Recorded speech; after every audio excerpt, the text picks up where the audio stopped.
ऐसे जे किहड़े हालात बन गए सी जिन्हां करके तुहानूं उन्हां दा जिहड़ा साथ है वो ना गवारा हो गया? बादल साहब वेले ਵੱਡੇ ਬਾਦਲ ਵੇਲੇ कुछ हद तक डेमोक्रेटिक ढंग नाल चल रही सी, सारे साथियों की राय लेना गौर करना। जी।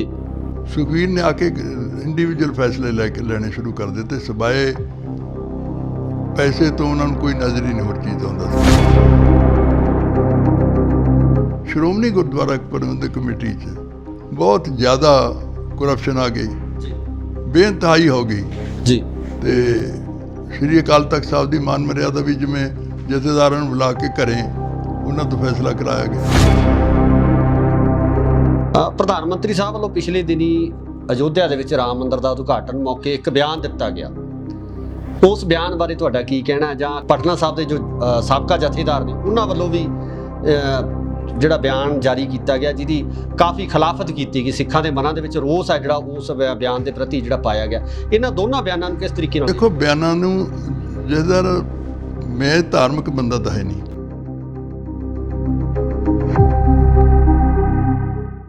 ਇੰਡੋਜ਼ ਟੀਵੀ ਦੇਖ ਰਹੇ ਸਾਰੇ ਹੀ ਦਰਸ਼ਕਾਂ ਦਾ ਮੈਂ ਗੁਰਿਕਪਾਲ ਸਿੰਘ ਸਵਾਗਤ ਕਰਦਾ। ਜਿਸ ਤਰ੍ਹਾਂ ਕਿ ਅਸੀਂ ਤੁਹਾਨੂੰ ਵੱਖ-ਵੱਖ ਸਮਿਆਂ ਦੇ ਉੱਪਰ ਰਾਜਨੀਤਿਕ, ਸਮਾਜਿਕ ਅਤੇ ਸੱਭਿਆਚਾਰਕ ਸ਼ਖਸੀਅਤਾਂ ਦੇ ਰੂਬਰੂ ਕਰਾਉਂਦੇ ਹਾਂ, ਅੱਜ ਇਸੇ ਲੜੀ ਦੇ ਤਹਿਤ ਰਾਜਨੀਤੀ ਦੀ ਵੱਡੀ ਦਿੱਗਜ ਹਸਤੀ ਨਾਲ ਤੁਹਾਡੇ ਸਨਮੁਖ ਕਰਵਾ ਰਹੇ ਹਾਂ, ਜਿਨ੍ਹਾਂ ਨਾਲ ਗੱਲਬਾਤ ਕਰਾਂਗੇ ਪੰਜਾਬ ਦੀ ਰਾਜਨੀਤੀ ਬਾਰੇ, ਉਹਨਾਂ ਦੇ ਰਾਜਨੀਤਿਕ ਸਫ਼ਰ ਬਾਰੇ, ਤੇ ਨਾਲ ਹੀ ਨਾਲ ਉਹਨਾਂ ਵੱਲੋਂ ਜੋ ਪਾਰਟੀ ਬਣਾਈ ਗਈ ਹੈ ਉਸ ਪਾਰਟੀ ਦੇ ਮੁੱਖ ਏਜੰਡੇ ਕੀ ਨੇ, ਕਿਹੜੇ-ਕਿਹੜੇ ਏਜੰਡਿਆਂ ਨੂੰ ਲੈ ਕੇ ਉਹ ਰਾਜਨੀਤੀ ਦੇ ਵਿੱਚ ਆਪਣਾ ਅੱਗੇ ਵਧਾ ਕਰ ਰਹੇ ਨੇ, ਫੈਲਾ ਕਰ ਰਹੇ ਨੇ। ਮੇਰੀ ਮੁਰਾਦ ਹੈ ਸੁਖਦੇਵ ਸਿੰਘ ਜੀ ਢੀਂਡਸਾ, ਉਹਨਾਂ ਦਾ ਸਵਾਗਤ ਕਰਦੇ ਹਾਂ ਇੰਡੋਜ਼ ਟੀਵੀ ਤੇ। ਸਵਾਗਤ ਹੈ ਜੀ ਤੁਹਾਡਾ। ਬਹੁਤ-ਬਹੁਤ ਸਰਦਾਰ ਗੁਰਕਵਾਲ ਸਿੰਘ ਜੀ, ਬਹੁਤ-ਬਹੁਤ ਧੰਨਵਾਦ ਤੁਹਾਡਾ।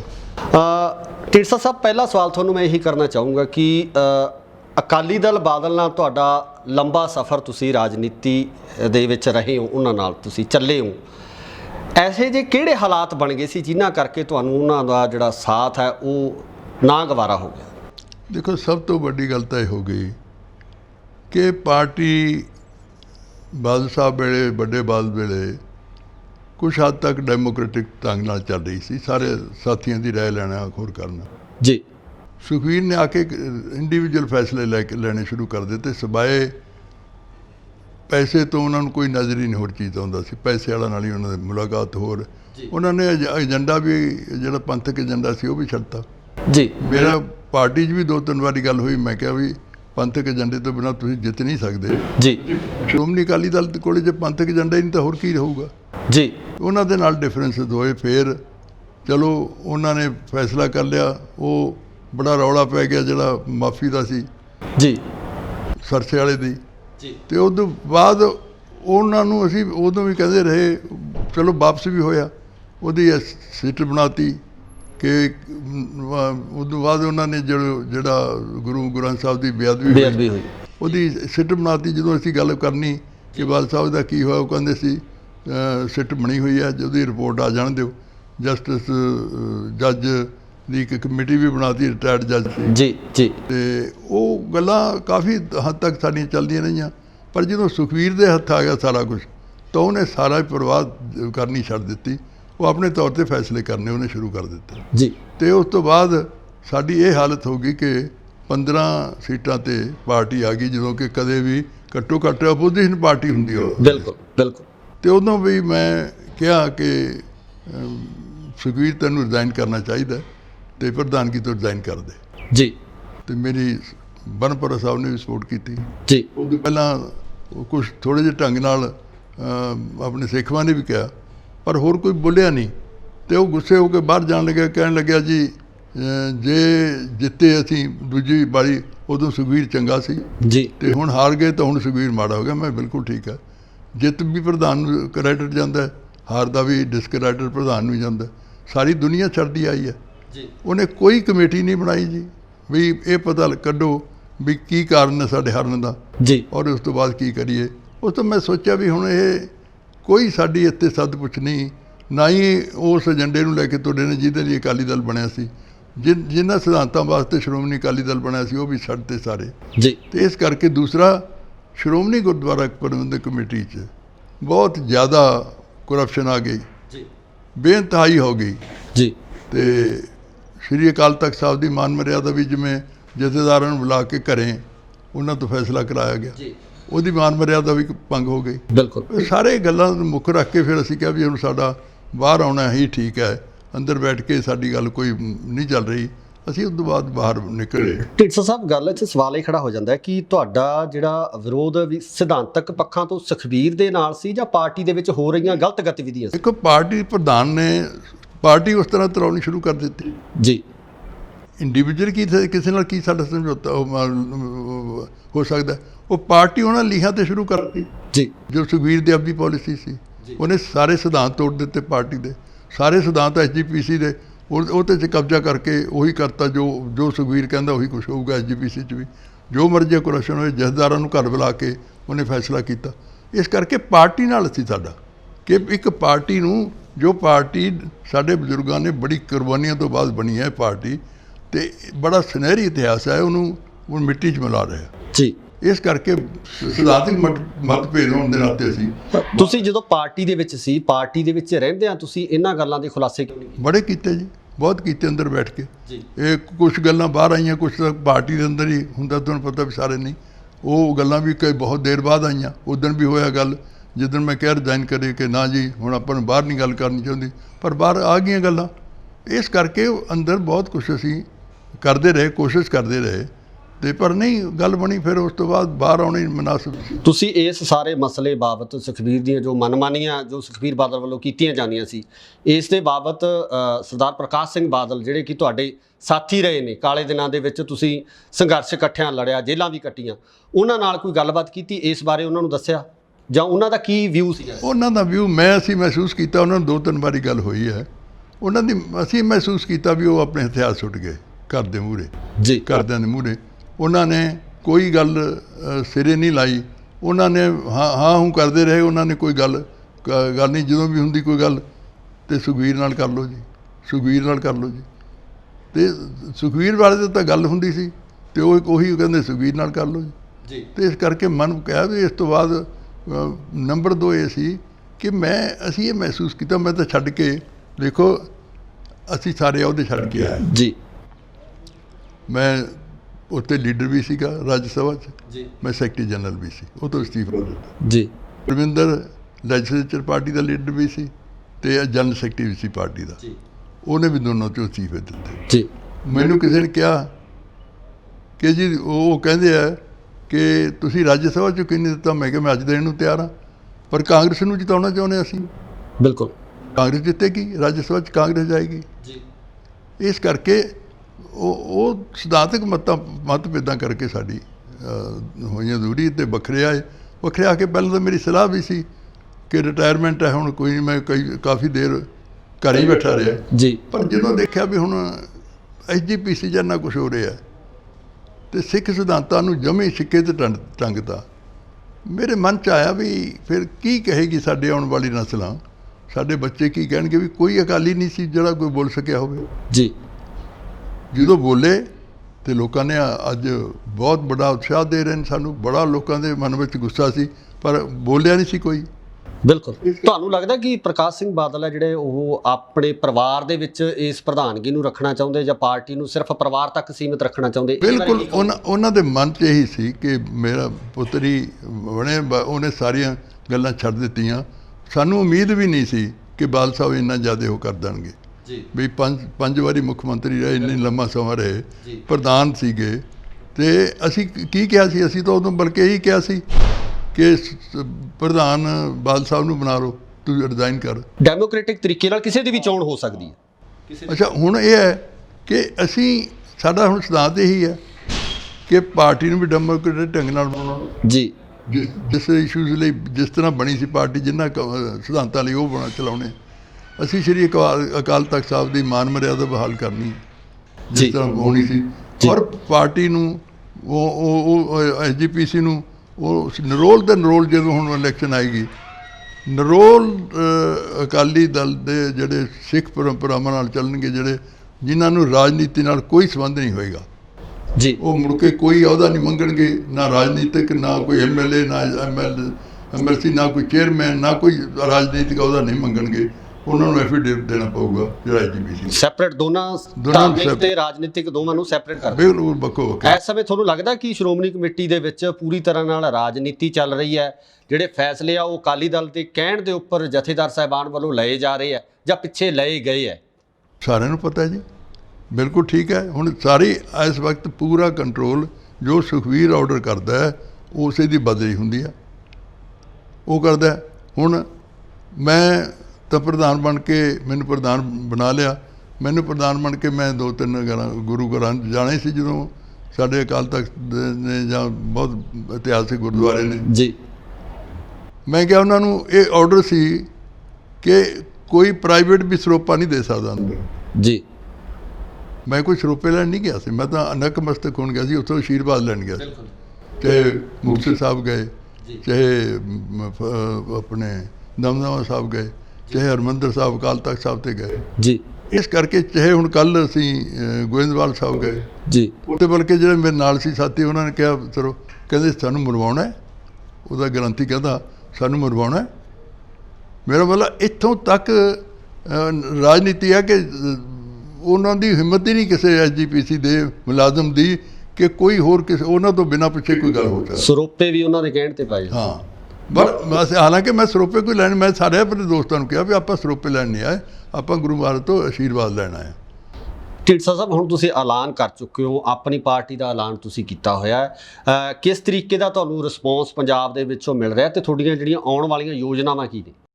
ਦੇਖੋ, ਸਾਡਾ ਮਕਸਦ ਵੀ ਇਹ ਸੀ ਕਿ ਜਿਹੜੇ ਵਿਚਾਰੇ ਅਕਾਲੀ ਘਰਾਂ ਵਿੱਚ ਬੈਠ ਕੇ ਕੁਛ ਤਾਂ ਜੀ, ਜਦੋਂ ਉਹਨੂੰ ਦੇਖਿਆ ਵੀ ਸਾਡੀ ਕਿਤੇ ਕਦਰ ਨਹੀਂ ਰਹੀ ਜੀ, ਕੁਛ ਦੂਸਰੀਆਂ ਪਾਰਟੀਆਂ ਚਲੇ ਗਏ ਜੀ, ਅਸੀਂ ਸਾਰਿਆਂ ਨੂੰ ਆਵਾਜ਼ ਦਿੱਤੀ ਹੈ ਤਾਂ ਇਸ ਵਕਤ ਸਾਰੇ ਲੋਕ ਸਾਡੇ ਨਾਲ ਇੰਨਾ ਅੱਛਾ ਰਿਸਪੌਂਸ ਜਿਹੜਾ ਅਸੀਂ ਸੋਚਦੇ ਸੀ ਕਿ ਸਾਨੂੰ 6 ਮਹੀਨਿਆਂ 'ਚ ਮਿਲੂਗਾ, ਸਾਨੂੰ 1 ਮਹੀਨੇ 'ਚ ਰਿਸਪੌਂਸ। ਹੁਣ ਮੇਰੇ ਕੋਲੇ ਵੀ ਇੰਨਾ ਟਾਈਮ ਨਹੀਂ ਕਿਉਂਕਿ ਕਰੋਨਾ ਦਾ ਹੈ, ਪਰਿਵਾਰ ਵੀ ਕਹਿੰਦਾ, ਡਾਕਟਰ ਵੀ ਕਹਿੰਦੇ ਇੰਨਾ ਮੈਨੂੰ, ਲੇਕਿਨ ਹਰ ਰੋਜ਼ ਆਉਂਦੇ ਵੀ ਸਾਡੇ ਵੀ ਆਓ ਜੀ, ਸਾਡੇ ਵੀ ਆਓ, ਅਸੀਂ ਵੀ ਲੜਨਾ, ਅਸੀਂ ਵੀ ਲੜਨਾ, ਹਰ ਰੋਜ਼ ਤੁਹਾਨੂੰ ਹੈ। ਤੇ ਜਾਂ ਸੁਖਵੀਰ ਦੱਸੇ ਵੀ ਉਹਦੇ ਨਾਲ ਇੱਕ ਬੰਦਾ ਕੋਈ ਰਲਿਆ ਮੁੜ ਕੇ, ਉਹਦੀ ਪਾਰਟੀ ਤਾਂ ਛੱਡੀ ਜਾ ਰਹੇ ਨੇ ਸਾਰੇ ਜੀ, ਸਾਡੇ ਨਾਲ ਰਲਦੇ ਨੇ, ਉਹਦੇ ਨਾਲ ਕੋਈ ਰਲਿਆ ਜੀ, ਕਿਉਂਕਿ ਸਾਰਿਆਂ ਨੂੰ ਪਤਾ ਵੀ ਸੁਖਵੀਰ ਦਾ ਜੋ ਕੋਈ ਟਿਕਟ ਲਏਗਾ ਸ਼੍ਰੋਮਣੀ ਕਮੇਟੀ ਦਾ, ਉਹਦਾ ਕੋਈ ਮੈਂਬਰ ਜਿੱਤ ਨਹੀਂ ਸਕਦਾ। ਕੋਈ MLA ਦਾ ਟਿਕਟ ਲਏਗਾ, ਉਹਦਾ ਕੋਈ ਕੈਂਡੀਡੇਟ ਜਿੱਤ ਨਹੀਂ ਸਕਦਾ। ਸਭ ਨੂੰ ਪਤਾ ਹੈ ਕਿਉਂਕਿ ਇੰਨੀ ਬਦਨਾਮੀ ਹੋ ਗਈ ਕਿ ਹਰ ਬੰਦਾ, ਇੱਕ ਤਾਂ ਹੁੰਦਾ ਨਾ ਉਹਨਾਂ ਨੂੰ ਲਾਈਕ ਨਾ ਕਰਨਾ, ਇੱਕ ਹੁੰਦਾ ਨਫ਼ਰਤ ਕਰਨਾ ਜੀ। ਇਸ ਕਰਕੇ ਤੁਸੀਂ ਦੇਖੋਗੇ ਆਉਣ ਵਾਲੇ ਸਮੇਂ ਵਿੱਚ ਉਹਨਾਂ ਦੇ ਵੱਡੇ ਵੱਡੇ ਬੰਦੇ ਵੀ ਆਉਣ ਨੂੰ ਤਿਆਰ ਹੋ ਜਾਣਗੇ। ਬ੍ਰਹਮਪੁਰਾ ਸਾਹਿਬ ਬਾਰੇ ਕੀ ਕਹਿਣਾ ਚਾਹੋਗੇ? ਤੁਹਾਡੇ ਪੁਰਾਣੇ ਸਾਥੀ ਨੇ, ਅੱਜ ਤੁਹਾਡਾ ਵਿਰੋਧ ਕਰ ਰਹੇ ਨੇ, ਉਹਨਾਂ ਵੱਲੋਂ ਬਿਆਨ ਵੀ ਦਿੱਤੇ ਜਾ ਰਹੇ ਨੇ, ਕੀ ਕਹਿਣਾ ਚਾਹੋਗੇ? ਨਹੀਂ, ਬ੍ਰਹਮਪੁਰਾ ਸਾਹਿਬ ਪਤਾ ਨਹੀਂ ਮੇਰੇ ਖਿਲਾਫ ਤਾਂ ਕਿਉਂ ਬਿਆਨ ਦਿੰਦੇ। ਦੇਖੋ, ਉਹਨਾਂ ਦੇ 5ਵੇਂ ਆਪਸੀ 4 ਸੀਗੇ ਕੋਰ ਕਮੇਟੀ ਦੇ ਮੈਂਬਰ ਜੀ। ਉਹ ਮੇਰੇ ਕੋਲ 4 ਆਏ ਇੱਥੇ ਇਕੱਠੇ ਹੋ ਕੇ ਜੀ। ਉਹਨਾਂ ਕਿਹਾ ਜੀ ਅਸੀਂ ਬੜਾ ਜ਼ੋਰ ਪਾਇਆ, ਉਹ ਨਹੀਂ ਮੰਨੇ ਤੁਹਾਡੇ ਨਾਲ ਮਿਲਣ ਨੂੰ, ਪਰ ਅਸੀਂ ਤੁਹਾਡੇ ਨਾਲ ਚੱਲਾਂਗੇ ਜੀ। 4 ਦੇ 4 ਐਸੀ ਜਗ੍ਹਾ ਐਸੇ ਕਮਰੇ 'ਚ ਬਹਿ ਕੇ। ਜੀ। ਹੁਣ ਮੈਂ ਕੀ ਕਹਿ ਸਕਦੀ, ਮੈਂ ਨਹੀਂ ਤੁਹਾਨੂੰ ਲੈਣਾ, ਜਾਂ ਤਾਂ ਮੈਂ ਉਹਨਾਂ ਨੂੰ ਕਿਹਾ ਵੀ ਆਓ ਮੇਰੇ ਨਾਲ ਜੀ। ਤੇ ਉਹ ਕਹਿੰਦੇ ਮੇਰੀ ਫਿੱਟ ਚੁਰਾ ਢੀਂਡਸੇ ਨੇ ਮਾਰਿਆ, ਹਾਲਾਂਕਿ ਢੀਂਡਸੇ ਦਾ ਕੀ ਮੈਂ ਹੁਣ ਵੀ ਕਹਿਣਾ, ਮੈਂ ਹੁਣ ਫਿਰ ਕੀਤੀ ਗੱਲ ਬਾਦਲ ਸਾਹਿਬ ਆਪਣਾ ਬ੍ਰਹਮਪੁਰਾ ਸਾਹਿਬ, ਆਓ ਤੁਸੀਂ ਬੈਠ ਕੇ ਤੁਹਾਡੇ ਨਾਲ ਮੈਂ ਗੱਲ ਕਰਨੀ ਚਾਹੁੰਦਾ। ਕਹਿੰਦੇ ਮੈਂ ਹਫ਼ਤੇ ਬਾਅਦ 10 ਦਿਨ ਬਾਅਦ ਆਊਂਗਾ, ਸ਼ਾਦੀਆਂ ਨੇ 2 ਸ਼ਾਦੀਆਂ ਮੈਨੂੰ ਹੋ ਲੈਣ ਤੇ ਉਹ ਮੈਂ ਤੁਹਾਡੇ ਤੋਂ ਬਾਅਦ ਆਵਾਂਗਾ। ਮੈਂ ਤੁਹਾਡੇ ਨਾਲ ਬੈਠ ਕੇ ਗੱਲ ਕਰਨਾ ਚਾਹੁੰਦਾ, ਆਪਾਂ ਨਾ ਵੱਖੋ ਵੱਖਰੇ ਚੱਲਦੇ ਠੀਕ ਨਹੀਂ ਲੱਗਦਾ ਜੀ। ਤੇ ਮੈਂ ਬੇਨਤੀ ਕਰੂੰਗਾ ਸਾਰੇ, ਹਾਲਾਂਕਿ ਉਹਨਾਂ ਦੇ ਬੰਦੇ ਬਹੁਤ ਆਉਂਦੇ ਨੇ, ਮੈਂ ਉਹਨਾਂ ਨੂੰ ਇਹੀ ਕਹਿਣਾ ਵੀ ਭਾਈ ਬ੍ਰਹਮਪੁਰਾ ਸਾਹਿਬ ਨੂੰ ਕਹੋ ਵੀ ਉਹੀ ਆਪਾਂ ਇਕੱਠੇ ਹੋ ਕੇ ਚੱਲੀਏ। ਮੈਂ ਕੱਲ੍ਹ ਹਾਲਾਂਕਿ ਉਹ ਛੱਡ ਕੇ ਤਾਂ ਬੈਂਸ ਦੀ ਪਾਰਟੀ ਨੂੰ ਆਏ ਨੇ ਜੀ, ਲੇਕਿਨ ਥੇ ਤਰਨ ਦੇ। ਮੈਂ ਕੱਲ੍ਹ ਗੋਇੰਦਵਾਲ ਸਾਹਿਬ ਗਿਆ ਸੀ ਜੀ। ਉਹ ਮੁੰਡਿਆਂ ਨੇ ਪਹਿਲਾਂ ਰਿਜ਼ਾਈਨ ਕਰਕੇ, ਮੈਂ ਇਹ ਵੀ ਕਿਹਾ ਵੀ ਕਿ ਕਾਕਾ ਬੈਂਸਾਂ ਨਾਲ ਤੁਸੀਂ ਹੈਗੇ ਸੀ, ਉਹ ਨਾਲ ਮੇਰੇ ਅੱਛੇ ਸੰਬੰਧ ਨੇ ਵੀ ਤੁਸੀਂ ਉਹਨਾਂ ਤੋਂ ਟੁੱਟ ਗਏ। ਉਹ ਕਹਿੰਦੇ ਨਹੀਂ, ਅਸੀਂ ਪਹਿਲਾਂ ਰਿਜ਼ਾਈਨ ਦੇ ਕੇ ਆਏ ਜੀ। ਤੇ ਕੱਲ੍ਹ ਉਹਨਾਂ ਨੇ ਮੈਨੂੰ ਜੁਆਇਨ ਕੀਤਾ ਤੇ ਇਸ ਕਰਕੇ ਮੈਨੂੰ ਬਹੁਤ ਬੁਲਾ ਰਹੇ ਨੇ। ਮੈਂ ਜਿਹੜੇ ਤਰਨ ਵਿੱਚ ਹੁਣ ਵੀ ਮੈਂ ਉਹਨਾਂ ਨੂੰ ਕਿਹਾ ਜੀ ਦੇਖੋ ਤਰਨ ਦੇ ਬੰਦੇ ਮੇਰੇ ਕੋਲ ਬਹੁਤ ਆਉਂਦੇ ਨੇ, ਮੈਂ ਕਿਉਂਕਿ ਤੁਹਾਡਾ ਜ਼ਿਲ੍ਹਾ ਹੈ ਜੀ ਤੇ ਮੈਂ ਤੁਹਾਡੇ ਨਾਲ ਨਹੀਂ। ਉਹ ਕਹਿੰਦੇ ਕੋਈ ਨਹੀਂ, ਤੁਸੀਂ, ਮੈਂ ਕੱਲ੍ਹ ਵੀ ਪੁੱਛੇ ਜਿਹੜੇ ਆ ਬੰਦੇ ਨੇ, ਮੈਂ ਕਿਹਾ ਤੁਹਾਡੀ ਪਾਰਟੀ ਦੇ ਤਾਂ ਨਹੀਂ ਪਰ ਤੁਹਾਡੇ ਹਲਕੇ ਦੇ ਨੇ, ਕਹਿੰਦੇ ਨਹੀਂ ਤੁਸੀਂ ਮਿਲਾ ਲਓ, ਮੈਨੂੰ ਕੋਈ ਇਤਰਾਜ਼ ਨਹੀਂ। ਇਸ ਕਰਕੇ ਅਜੇ ਤੱਕ ਮੈਂ ਤਾਰਨ ਚੁਣ ਤੋਂ ਬਿਨਾਂ ਪੁੱਛੇ ਕੋਈ ਟਾਈਮ ਨਹੀਂ ਰੱਖਿਆ। ਉਹਨਾਂ ਨੂੰ ਇਹ ਕਿਹਾ ਵੀ ਤੁਸੀਂ ਮੇਰੇ ਭਰਾ ਹੋ, ਆਪਾਂ ਬਹੁਤ ਲੜਾਈਆਂ ਇਕੱਠੇ ਲੜੀ ਹੈ ਜੀ, ਆਓ ਆਪਾਂ ਇਕੱਠੇ ਚੱਲੀਏ, ਗੁਰੂ ਕਰੇਗਾ ਇਕੱਠੇ ਹੋ ਜਾਵਾਂਗੇ। ਢੀਂਡਸਾ ਸਾਹਿਬ, ਜਿਹੜੀ ਤੁਸੀਂ ਸਿਧਾਂਤ ਲੈ ਕੇ ਚੱਲੋ, ਤੁਸੀਂ ਨਵੀਂ ਪਾਰਟੀ ਦਾ ਗਠਨ ਕੀਤਾ, ਅਕਾਲੀ ਦਲ ਹੀ ਤੁਸੀਂ ਉਹਨੂੰ ਕਹਿ ਰਹੇ ਹੋ ਕਿ ਅਸੀਂ ਉਸੇ ਅਕਾਲੀ ਦਲ ਨੂੰ ਲੈ ਕੇ ਚੱਲ ਰਹੇ ਹਾਂ। ਤੁਹਾਡੇ ਜਿਹੜੇ ਸਿਧਾਂਤਕ ਪੱਖ ਤੋਂ ਤੁਸੀਂ ਕਿਸ ਤਰੀਕੇ ਨਾਲ ਇਹਨੂੰ ਚਲਾਉਣਾ ਚਾਹੁੰਦੇ ਹੋ? ਡੈਮੋਕ੍ਰੈਟਿਕ ਤਰੀਕੇ ਨਾਲ ਚਲਾਓਗੇ ਜਾਂ ਜਿਸ ਤਰ੍ਹਾਂ ਬਾਲ ਸਾਹਿਬ ਨੇ ਪਰਿਵਾਰਵਾਦ ਨੂੰ ਇਹਦੇ ਵਿੱਚ ਕੀਤਾ ਉਸੇ ਤਰੀਕੇ ਨਾਲ? ਕੀ ਤੁਹਾਡੀ ਸਟ੍ਰੈਟਜੀ ਕੀ ਹੋਏਗੀ? ਸਾਡਾ ਤਾਂ ਸਿਧਾਂਤ ਹੀ ਇਹੀ ਹੈ ਕਿ ਅਸੀਂ ਉਸੇ ਤਰ੍ਹਾਂ ਸ਼੍ਰੋਮਣੀ ਅਕਾਲੀ ਦਲ ਨੂੰ ਬਣਾਉਣਾ ਚਾਹੁੰਦੇ ਜਿਹਨਾਂ ਸਿਧਾਂਤਾਂ 'ਤੇ ਬਣਿਆ ਸੀ ਜੀ। ਉਸੇ ਦੀ ਕੋਸ਼ਿਸ਼ ਕਰੀਏ ਕਿ ਡੈਮੋਕ੍ਰੇਟਿਕ ਢੰਗ ਨਾਲ ਕਲੈਕਟਿਵ ਲੀਡਰਸ਼ਿਪ ਹੁੰਦੀ ਹੈ ਜਿਵੇਂ ਉਸ ਤਰ੍ਹਾਂ ਪਹਿਲਾਂ ਹੁੰਦੀ ਸੀ, ਵਰਕਿੰਗ ਕਮੇਟੀ ਹੁੰਦੀ ਸੀ, ਉਹ ਫੈਸਲੇ ਕਰਦੀ ਸੀ, ਇਲੈਕਸ਼ਨਾਂ ਆਉਂਦੀਆਂ ਸੀ, ਇਲੈਕਸ਼ਨਾਂ 'ਚ ਪਾਰਲੀਮੈਂਟਰੀ ਬੋਰਡ ਬਣਦਾ ਸੀ, ਉਹ ਟਿਕਟਾਂ ਦਾ ਫੈਸਲਾ ਕਰਦਾ ਸੀ, ਅਤੇ ਇਸ ਤਰ੍ਹਾਂ ਹੇਠਾਂ ਤੋਂ ਸਰਕਲ ਲੈਵਲ ਤੋਂ ਚੋਣ ਹੋ ਕੇ ਆਉਂਦੀ ਸੀ। ਉਸੇ ਤਰ੍ਹਾਂ ਅਸੀਂ ਉਹ ਪਾਰਟੀ ਨੂੰ ਬਣਾਉਣਾ ਚਾਹੁੰਦੇ ਹਾਂ। ਇਸੇ ਕਰਕੇ ਸ਼੍ਰੋਮਣੀ ਕਮੇਟੀ ਨੂੰ ਉਹ ਤੋਂ ਵੱਖਰਾ ਕਰਨਾ ਚਾਹੁੰਦੇ, ਕਿਉਂਕਿ ਉਹਨੇ ਰਾਜਨੀਤੀ ਦਾ ਕੁੰਡਾ ਧਰਮ 'ਤੇ ਆ ਗਿਆ। ਅਸੀਂ ਚਾਹੁੰਦੇ ਧਰਮ ਦਾ ਕੁੰਡਾ ਰਾਜਨੀਤੀ 'ਤੇ ਰਹਿਣਾ ਚਾਹੀਦਾ, ਨਾ ਕਿ ਜੀ ਬਿਲਕੁਲ ਜੋ ਗੁਰੂ ਸਾਹਿਬ ਨੇ ਸਾਨੂੰ ਸਿਧਾਂਤ ਦਿੱਤਾ, ਜੋ ਗੁਰੂ ਸਾਹਿਬ ਨੇ ਦਿੱਤਾ। ਔਰ ਤੀਸਰਾ, ਅਕਾਲ ਤਖਤ ਸਾਹਿਬ ਦੇ ਜਿਹੜੀ ਹੈ ਉਹਦੀ ਮਾਨ ਮਰਿਆਦਾ, ਜਿਹੜੀ ਉਹਦੀ ਪਾਵਰਾਂ ਨੇ ਜਿਹਦੀ ਜਥੇਦਾਰ ਦੀਆਂ, ਉਹਦੇ ਉਸੇ ਨੂੰ ਬਹਾਲ ਕਰਨਾ ਚਾਹੁੰਦੇ ਹਾਂ ਜੀ। ਹੁਣ ਜਥੇਦਾਰ ਅਕਾਲ ਤਖਤ ਸਾਹਿਬ ਨੇ ਜਿਹੜੇ, ਉਹ ਜਥੇਦਾਰ ਦਮਦਮਾ ਸਾਹਿਬ ਵੀ ਨੇ, ਉੱਥੇ ਵੀ ਟੈਂਪਰੇਰੀ ਨੇ, ਕਾਰਜਕਾਰੀ ਨੇ, ਇੱਥੇ ਵੀ ਹੁਣ ਫਿਰ ਕਾਰਜਕਾਰੀ ਨੇ। ਉਹ ਕੁਦਰਤੀ ਉਹਨਾਂ ਨੇ ਤਾਂ ਉਹਨਾਂ ਨੂੰ ਪਤਾ ਹੀ ਹੈ ਵੀ ਮੈਨੂੰ ਹਟਾ ਦੇਣਗੇ। ਸ਼੍ਰੋਮਣੀ ਕਮੇਟੀ ਦੇ ਇਲੈਕਸ਼ਨ ਕਾਫੀ ਸਮੇਂ ਤੋਂ ਪੈਂਡਿੰਗ ਹੈ ਜੀ, ਇਲੈਕਸ਼ਨ ਕਰਵਾਏ ਨਹੀਂ ਜਾ ਰਹੇ, ਤੇ ਇਹਦੇ ਬਾਬਤ ਤੁਸੀਂ ਕੀ? ਨਹੀਂ, ਉਹ ਤਾਂ ਕੋਈ ਸੁਪਰੀਮ ਕੋਰਟ ਦਾ ਆਰਡਰ ਸੀਗਾ, ਲੇਕਿਨ ਹੁਣ ਮੇਰਾ ਖਿਆਲ ਹੈ ਅਗਲੇ ਸਾਲ ਡਿਊ ਨੇ। ਮੈਂ ਚਿੱਠੀ ਲਿਖੀ ਹੈ ਹੋਮ ਮਿਨਿਸਟਰ ਸਾਹਿਬ ਨੂੰ ਵੀ ਸਾਡੇ ਡੈਪੂਟੇਸ਼ਨ ਨੂੰ ਮਿਲਣ ਦਾ ਟਾਈਮ ਦਿਓ। ਅਜੇ ਮੇਰੇ ਕੋਲ ਜਵਾਬ ਨਹੀਂ ਆਇਆ, ਕਿਉਂਕਿ ਆਪ ਹੀ ਉਹ ਹਸਪਤਾਲ ਚਲੇ ਗਏ ਜੀ। ਅਜੇ ਜਵਾਬ ਨਹੀਂ ਆਇਆ, ਜਦੋਂ ਆਇਆ ਤਾਂ ਮਿਲਾਂਗੇ। ਔਰ ਮੈਂ ਲਿਖਿਆ ਵੀ ਉਹਦੇ 'ਚ ਇਹੀ ਹੈ ਕਿ ਸ਼੍ਰੋਮਣੀ ਕਮੇਟੀ ਦੀਆਂ ਇਲੈਕਸ਼ਨਾਂ ਦੇ ਬਾਰੇ ਅਸੀਂ ਤੁਹਾਨੂੰ ਮਿਲਣਾ ਚਾਹੁੰਦੇ ਹਾਂ। ਢੀਂਡਸਾ ਸਾਹਿਬ ਵੱਲੋਂ ਕਿਹਨਾਂ ਪਾਰਟੀਆਂ ਨਾਲ ਸਮਝੌਤੇ ਕੀਤੇ ਜਾ ਸਕਦੇ? ਕਿਉਂਕਿ ਗੱਲ ਆਮ ਆਦਮੀ ਪਾਰਟੀ ਦੀ ਵੀ ਹੋ ਰਹੀ ਹੈ, ਬੀਜੇਪੀ ਦੀ ਵੀ ਗੱਲ ਹੋ ਰਹੀ ਹੈ।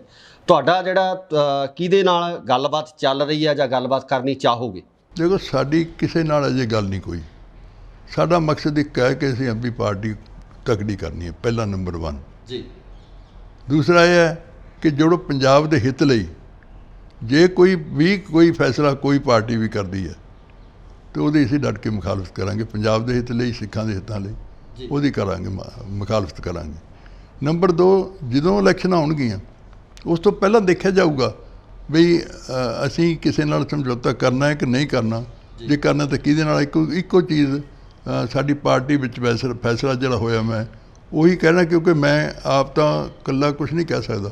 ਸਾਡੀ ਪਾਰਟੀ ਦੀ ਮੀਟਿੰਗ ਹੋਈ ਸੀ, ਉਹਦੇ 'ਚ ਫੈਸਲਾ ਹੋਇਆ ਸੀ ਜੀ ਕਿ ਬਾਦਲਾਂ ਤੇ ਕਾਂਗਰਸ ਤੋਂ ਬਿਨਾਂ ਆਪਾਂ ਕਿਸੇ ਨਾਲ ਵੀ ਜੇ ਲੋੜ ਪਈ ਸ਼ਾਇਦ ਸਮਝੌਤਾ ਕਰ ਲਈਏ, ਪਰ ਇਹ ਦੋ ਨਾਲ ਕਿਸੇ ਵੀ ਕੀਮਤ 'ਤੇ ਆਪਾਂ ਸਮਝੌਤਾ ਨਹੀਂ ਕਰਨਾ। ਇਹ ਪਾਰਟੀ ਦਾ ਫੈਸਲਾ ਜੀ। ਪ੍ਰਧਾਨ ਮੰਤਰੀ ਸਾਹਿਬ ਵੱਲੋਂ ਪਿਛਲੇ ਦਿਨੀ ਅਯੋਧਿਆ ਦੇ ਵਿੱਚ ਰਾਮ ਮੰਦਿਰ ਦਾ ਉਦਘਾਟਨ ਮੌਕੇ ਇੱਕ ਬਿਆਨ ਦਿੱਤਾ ਗਿਆ। ਉਸ ਬਿਆਨ ਬਾਰੇ ਤੁਹਾਡਾ ਕੀ ਕਹਿਣਾ? ਜਾਂ ਪਟਨਾ ਸਾਹਿਬ ਦੇ ਜੋ ਸਾਬਕਾ ਜਥੇਦਾਰ ਨੇ ਉਹਨਾਂ ਵੱਲੋਂ ਵੀ ਜਿਹੜਾ ਬਿਆਨ ਜਾਰੀ ਕੀਤਾ ਗਿਆ, ਜਿਹਦੀ ਕਾਫੀ ਖਿਲਾਫਤ ਕੀਤੀ ਗਈ, ਸਿੱਖਾਂ ਦੇ ਮਨਾਂ ਦੇ ਵਿੱਚ ਰੋਸ ਹੈ ਜਿਹੜਾ ਉਸ ਬਿਆਨ ਦੇ ਪ੍ਰਤੀ ਜਿਹੜਾ ਪਾਇਆ ਗਿਆ। ਇਹਨਾਂ ਦੋਨਾਂ ਬਿਆਨਾਂ ਨੂੰ ਕਿਸ ਤਰੀਕੇ ਨਾਲ ਦੇਖੋ? ਬਿਆਨਾਂ ਨੂੰ ਜਥੇਦਾਰ, ਮੈਂ ਧਾਰਮਿਕ ਬੰਦਾ ਤਾਂ ਹੈ ਨਹੀਂ ਜੀ, ਇਹਦਾ ਜਵਾਬ ਤਾਂ ਦੇਖ ਸਕਦੇ ਨੇ ਜਥੇਦਾਰ ਅਕਾਲ ਤਖਤ ਸਾਹਿਬ ਜੀ, ਕਿਉਂਕਿ ਮੈਨੂੰ ਨਹੀਂ ਪਤਾ ਵੀ ਵਾਕਈ, ਕਿਉਂਕਿ ਇਹ ਤਾਂ ਹੈ ਨਹੀਂ ਵੀ ਕੋਈ ਵੀ ਧਾਰਮਿਕ ਜਿਹੜਾ ਗੁਰੂ ਸੀ, ਲੀਡਰ ਸੀ, ਦੇਵਤਾ ਸੀ, ਉਹਨੇ ਦੂਜੇ ਧਰਮਾਂ ਬਾਰੇ ਪੜ੍ਹਿਆ ਨਾ ਹੋਵੇ ਜਾਂ ਉਹਨਾਂ ਬਾਰੇ ਅਧਿਐਨ ਨਾ ਕੀਤਾ ਹੋਵੇ। ਉਹ ਤਾਂ ਕੋਈ ਹਰ ਬੰਦਾ ਕਰਦਾ ਨਹੀਂ। ਉਹਨਾਂ ਦਾ ਵੰਸ਼ਜ ਤੌਰ ਤੇ ਕਹਿ ਦੇਣਾ ਕਿ ਜਿਹੜੀ ਸਿੱਖ ਧਰਮ ਦੇ ਜੋ ਗੁਰੂ ਨੇ ਉਹ ਲਵ ਕੁਸ਼ ਦੇ ਵੰਸ਼ਜ ਨੇ, ਇਹ ਤਾਂ ਨਹੀਂ ਹੋ ਸਕਦਾ ਜੀ। ਮੈਂ ਤਾਂ ਹੀ ਕਹਿੰਦਾ ਵੀ ਇਹ ਤੇ ਕਮੈਂਟ ਤਾਂ ਉਹੀ ਕਰ ਸਕਦੇ ਜਥੇਦਾਰ ਸਾਹਿਬ। ਤੇ ਬਾਕੀ ਪ੍ਰਧਾਨ ਮੰਤਰੀ ਸਾਹਿਬ ਦੇ ਬਿਆਨ ਨੂੰ ਕਿਸ ਤਰ੍ਹਾਂ ਦੇਖਦੇ ਹੋ ਕਿ ਗੁਰੂ ਗੋਬਿੰਦ ਸਿੰਘ ਜੀ ਦੁਆਰਾ ਜਿਹੜੀ ਗੀਤਾ ਲਿਖੀ ਗਈ ਹੈ, ਇਸ ਤਰ੍ਹਾਂ ਦਾ ਬਿਆਨ ਉਹਨਾਂ ਨੇ ਉੱਥੇ ਪਬਲਿਕ ਤੌਰ ਤੇ ਸਟੇਜ ਤੋਂ ਦਿੱਤਾ? ਦੇਖੋ, ਮੈਂ ਨਾ ਕੋਈ ਗੱਲ ਗਲਤ ਕਹਿ ਬੈਠਾ ਮੇਰਾ ਸੁਭਾਅ ਨਹੀਂ ਜੀ, ਕਿਉਂਕਿ ਧਾਰਮਿਕ ਤੌਰ ਤੇ ਮੇਰਾ ਕੋਈ ਬਹੁਤਾ ਅਧਿਐਨ ਨਹੀਂ ਹੋਇਆ ਜੀ ਜੀ। ਸਾਡੇ ਸਿੱਖ ਸਕਾਲਰ ਵੀ ਕਈ ਵੱਖੋ ਵੱਖਰੇ। ਇਹ ਤੇ ਤੁਹਾਨੂੰ ਲੱਗਦਾ ਵੀ ਇਸ ਪੂਰੇ ਮਸਲੇ ਦੇ ਉੱਪਰ ਜਥੇਦਾਰ ਅਕਾਲ ਤਖਤ ਸਾਹਿਬ ਜਿਹੜੇ ਗਿਆਨੀ ਹਰਪ੍ਰੀਤ ਸਿੰਘ ਨੇ, ਹੁਣ ਤੱਕ ਦੇ ਸਭ ਤੋਂ ਪੜ੍ਹੇ ਲਿਖੇ ਜਥੇਦਾਰ ਜਿਨ੍ਹਾਂ ਨੂੰ ਕਿਹਾ ਜਾਂਦਾ, ਉਹਨਾਂ ਨੂੰ ਕਿਸੇ ਕਿਸਮ ਦਾ ਸਪਸ਼ਟੀਕਰਨ ਜਾਂ ਬਿਆਨ ਜਾਰੀ ਕਰਨਾ ਚਾਹੀਦਾ? ਦੋਨੇ ਗੱਲਾਂ ਤੇ, ਚਾਹੇ ਜਥੇਦਾਰ ਪੁਰਾਣਾ ਜਥੇਦਾਰ ਦੇ ਇਕਬਾਲ ਸਿੰਘ ਵਾਲਾ ਨੇ ਕਹੀ, ਚਾਹੇ ਪ੍ਰਧਾਨ ਮੰਤਰੀ ਨੇ ਗੱਲ ਕਰੀ ਹੈ, ਇਹ ਤੇ ਸਪਸ਼ਟੀਕਰਨ ਜਥੇਦਾਰ ਅਕਾਲ ਤਖਤ ਸਾਹਿਬ ਨੂੰ ਦੇਣਾ ਚਾਹੀਦਾ। ਤਾਂ ਕਿ ਲੋਕਾਂ 'ਚੋਂ ਭੰਬਲ ਭੂਸਾ ਮੁੱਕ ਜਾਏ। ਬਿਲਕੁਲ।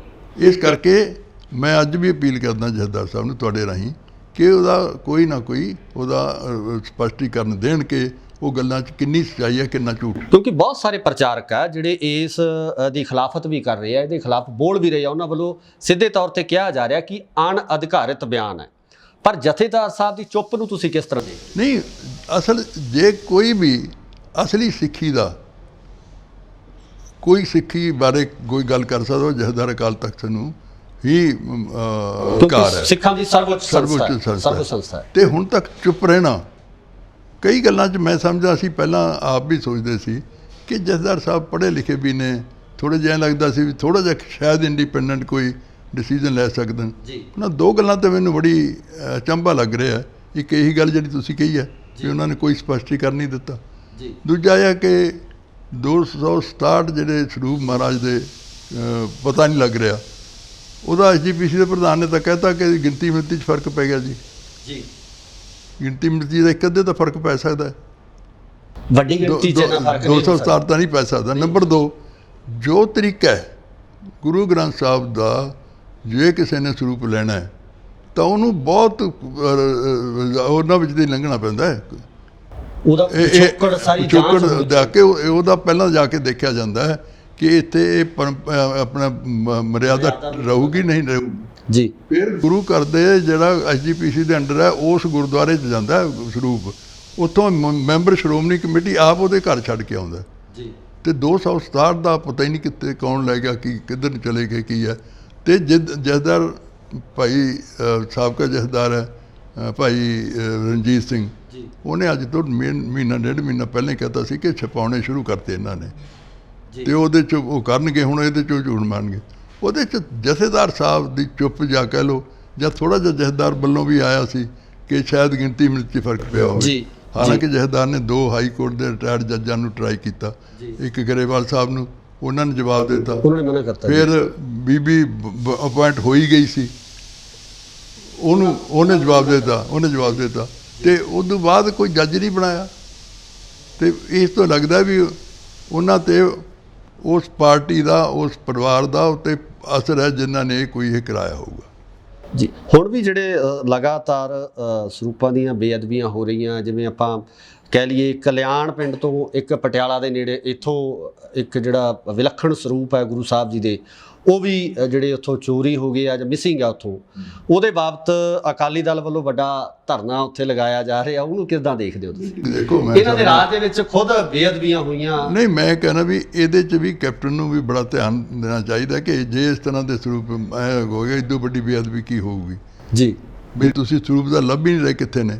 ਉਹਦੇ ਖਿਲਾਫ ਸਾਨੂੰ ਵੀ ਗੁੱਸਾ ਹੈ ਕਿ ਕੈਪਟਨ ਨੂੰ ਕੋਈ ਐਕਸ਼ਨ ਲੈਣਾ ਚਾਹੀਦਾ ਹੈ, ਉਹਨੂੰ ਲੱਭਣਾ ਚਾਹੀਦਾ ਉਹਨੂੰ ਕੌਣ ਬੰਦੇ ਲੈ ਗਏ। ਲੇਕਿਨ ਉਹਨਾਂ ਦਾ ਨਹੀਂ ਬਣਦਾ ਕਿ ਉਹਨਾਂ ਦੇ ਤਾਂ ਬਹੁਤ ਬੇਅਦਬੀਆਂ ਹੋਈਆਂ ਜੀ। ਬਿਲਕੁਲ, ਇਹ ਤਾਂ ਸਰੂਪ ਚੋਰੀ ਹੋਇਆ ਨਾ ਜੀ, ਉਹਨਾਂ ਤੋਂ ਬਹੁਤ ਬੇਅਦਬੀਆਂ ਹੋਈਆਂ ਨੇ ਜੀ, ਵੱਡੀ ਬੇਅਦਬੀ ਹੋਈ। ਤੇ ਇਸ ਕਰਕੇ ਉਹਨਾਂ ਦਾ ਨਹੀਂ ਚੰਗਾ ਲੱਗਦਾ। ਉਹਨਾਂ ਦਾ ਲੋਕ ਵੀ ਉਹਨੂੰ ਮਜ਼ਾਕ ਹੀ ਸਮਝਦੇ ਨੇ ਕਿ ਐਵੇਂ ਜਦੋਂ ਪੈਰਾਂ ਥੱਲੇ ਮਿੱਟੀ ਨਿਕਲ ਜੇ ਨਾ, ਫਿਰ ਬੰਦਾ ਹੱਥ ਪੈਰ ਕਿਸੇ ਪਾਸੇ ਹੋਰ ਮਾਰਦਾ। ਢੀਂਡਸਾ ਸਾਹਿਬ, ਆਖਰੀ ਸਵਾਲ ਤੁਹਾਨੂੰ ਕਰਨਾ ਚਾਹੂੰਗਾ। ਤੁਸੀਂ ਪਾਰਟੀ ਦਾ ਗਠਨ ਕੀਤਾ, ਵਧੀਆ ਤੁਹਾਨੂੰ ਰਿਸਪੌਂਸ ਜਿਸ ਤਰ੍ਹਾਂ ਤੁਸੀਂ ਦੱਸਿਆ ਮਿਲ ਰਿਹਾ, ਤੁਸੀਂ ਆਪਣੇ ਪੱਧਰ ਤੇ ਲੋਕਾਂ ਨੂੰ ਕੀ ਸੁਨੇਹਾ ਦੇਣਾ ਚਾਹੋਗੇ ਕਿ ਤੁਹਾਡੀ ਪਾਰਟੀ ਹੈ ਜਿਹੜੀ ਕਿਸ ਤਰ੍ਹਾਂ ਅਕਾਲੀ ਦਲ ਤੋਂ ਵੱਖਰੀ ਹੋਵੇਗੀ, ਤੇ ਕੀ ਤੁਹਾਡੇ ਜਿਹੜੇ ਮੁੱਖ ਉਦੇਸ਼ ਹੋਣਗੇ, ਕੀ ਤੁਹਾਡੇ ਵੱਲੋਂ ਉਹ ਆਕਰਸ਼ਿਤ ਹੋਣ ਜਾਂ ਤੁਹਾਨੂੰ ਲੋਕ ਆਉਣ ਵਾਲੇ ਸਮੇਂ ਦੇ ਵਿੱਚ ਚੁਣਨ? ਦੇਖੋ, ਸ਼੍ਰੋਮਣੀ ਅਕਾਲੀ ਦਲ ਦੀਆਂ 3 ਗੱਲਾਂ ਮੈਂ ਤੁਹਾਨੂੰ ਕਰੀਆਂ ਕਿ ਪਹਿਲਾਂ ਤਾਂ ਸ਼੍ਰੋਮਣੀ ਕਮੇਟੀ ਜੋ ਕੁਛ ਉਹਦੇ 'ਚ ਹੋ ਰਿਹਾ ਉਹਨੂੰ ਸੁਧਾਰ ਲਿਆਉਣਾ ਜੀ, ਸਾਡਾ ਏਜੰਡੇ 'ਤੇ। ਸ਼੍ਰੀ ਅਕਾਲ ਤਖਤ ਸਾਹਿਬ ਦੀ ਮਾਨ ਮਰਿਆਦਾ ਬਹਾਲ ਕਰਨੀ ਸਾਡੇ ਏਜੰਡੇ 'ਤੇ। ਦੂਸਰਾ, ਸ਼੍ਰੋਮਣੀ ਅਕਾਲੀ ਦਲ ਨੂੰ ਉਸੇ ਤਰ੍ਹਾਂ ਹੀ ਡੈਮੋਕ੍ਰੈਟਿਕ ਪਾਰਟੀ ਬਣਾਉਣਾ, ਜਾਂ ਇਹ ਕਹਿ ਲਓ ਕਲੈਕਟਿਵ ਲੀਡਰਸ਼ਿਪ ਜਿਵੇਂ ਪਹਿਲਾਂ ਹੁੰਦੀ ਸੀ, ਜਿਸ ਇਸ਼ੂ ਲਈ ਬਣੀ ਸੀ, ਉਹ ਬਣਾਉਣਾ। ਉਸ ਤੋਂ ਬਾਅਦ ਆ ਜਿਹੜਾ ਰਾਜਨੀਤਿਕ ਹੋਊਗਾ, ਉਹ ਹੋਊਗਾ ਕਿ ਪਾਰਟੀ ਅਸੈਂਬਲੀ ਲੜਨੀ, ਪਾਰਲੀਮੈਂਟ ਲੜਨੀ, ਤੇ ਉਹਦੇ 'ਚ ਕੀ ਸਾਡਾ ਹੋਊਗਾ ਏਜੰਡਾ।